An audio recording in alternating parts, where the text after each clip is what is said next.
Bonjour, bonjour. Je vais vous parler de relations. On en a déjà parlé, bien entendu. Il y a toujours d'autres angles et d'autres approches pour en parler. Donc je vais vous parler de relations toxiques. Ce qu'on appelle relations toxiques, quelles qu'elles soient. Alors bien entendu, généralement quand on parle de relations, on parle de relations avec des êtres. Comme je vous l'ai déjà expliqué, c'est pas systématique. On peut avoir des relations aux choses, aux événements, etc.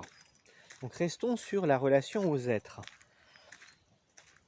Un couple, une amitié toxique. Toxique pour qui? Toxique pourquoi? Le souci souvent, quand on parle de ça, c'est qu'on reporte la faute sur l'autre. C'est l'autre qui est toxique. C'est la faute de l'autre si je ne vais pas bien. Alors il peut avoir une part de responsabilité dans ses actes et ses manières. On a également la nôtre dans notre acceptation de cela. Si l'autre agit de la sorte, c'est qu'on le laisse faire. Si on le laisse faire, on est tout autant responsable que lui de cela. Ça veut dire que plutôt que de parler de personnes toxiques, effectivement, il est plus intéressant et plus juste de parler de relations toxiques. Parce que pour créer une relation, il faut au moins deux personnes, au moins deux situations, au moins deux entités. Si on enlève une des deux entités, il n'y a plus de relation.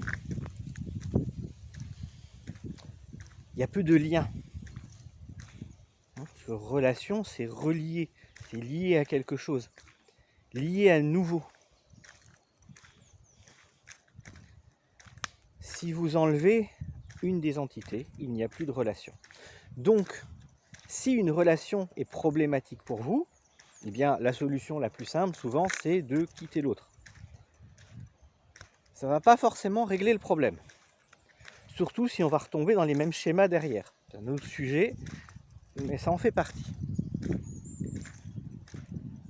Quand on est face à une relation toxique, il est important de comprendre, d'accepter, ce qui est très dur à accepter, qu'on est responsable, qu'on accepte, et quelque part inconsciemment qu'on recherche le comportement problématique de l'autre. Ainsi, si on veut sortir d'une relation toxique, plutôt que de quitter l'autre, il est plus intéressant de se retrouver soi. C'est-à-dire d'aller rechercher et retrouver en soi, d'aller corriger en soi ce qui nous maintient dans ce type de relation. Si vous acceptez les coups, pour prendre une extrême, c'est que inconsciemment, je dis bien inconsciemment, ça vous convient. C'est que pour votre inconscient, c'est normal. Peut-être parce que il connaît que ça. Ou peut-être parce que c'est plus sécurisant de prendre des coups que de risquer pire. Peut-être que vous avez pris un jour un coup, une baffe, n'importe, et que vous avez senti inconsciemment, votre inconscient a senti que c'était ça, la chose la plus contenue que l'autre était capable de faire.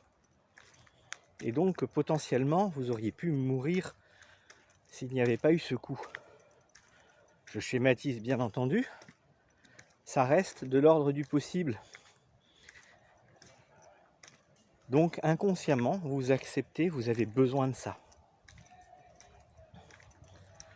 Quelle que soit la situation, quelle que soit la relation toxique, et quelle que soit la manière dont cette toxicité s'exprime, L'important, ce n'est pas de changer l'autre, c'est de changer sa manière, sa perception, son angle de vue face à ça, pour ne plus attirer ça, pour ne plus le rechercher inconsciemment.